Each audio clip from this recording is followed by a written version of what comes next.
songs were anthems, especially in southern Indiana. Everybody knows every word. Now you have the chance to get closer to the homegrown rock star than ever before. Here's this morning's WDRB Positive.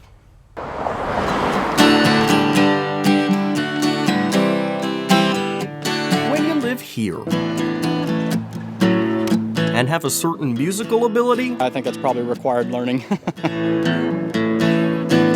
these are the songs you pick up first. Anyone who's played around here has probably played Pink Houses, Jack and Diane, Hurt So Good. Come on, baby, make it hurt so good. The Rock and Roll Hall of Famer who made them hits I was born in a small town.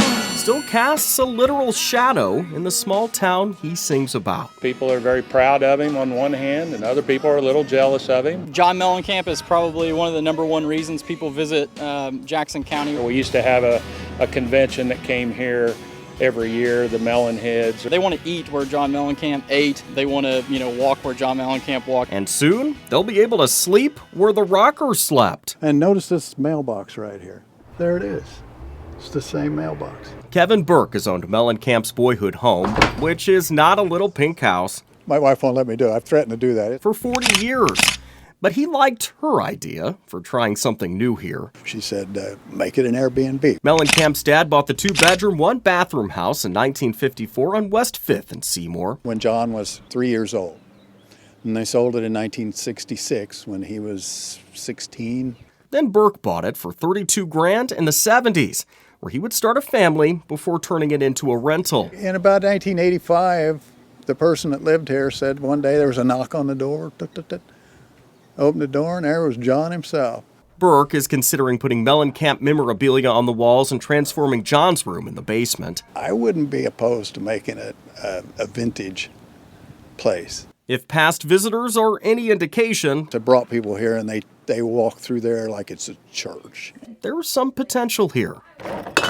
Even this slightly sarcastic Seymour business owner, I knew him when he was just a punk kid, so he doesn't really impress me. with a tongue-in-cheek mural on the side of his bar, It says we still live here and we're never going to be in the Rock and Roll Hall of Fame. I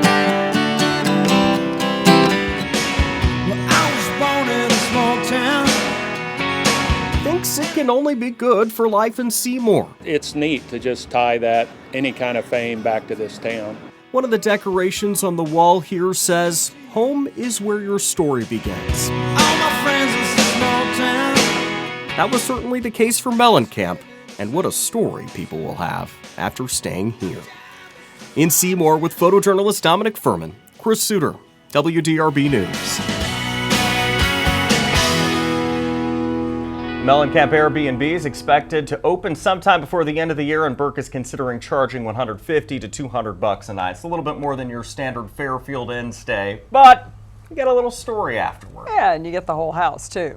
Sure, I'd rent it for that. I mean, pretty cool. Yeah. Stay in John Mellencamp's childhood home. You interviewed John Mellencamp one time. I did, a couple yeah. years ago. I Yeah, remember it's that. been a long time ago now, but yeah, we went up to his studio up in the hills there between Seymour and Bloomington. Yeah.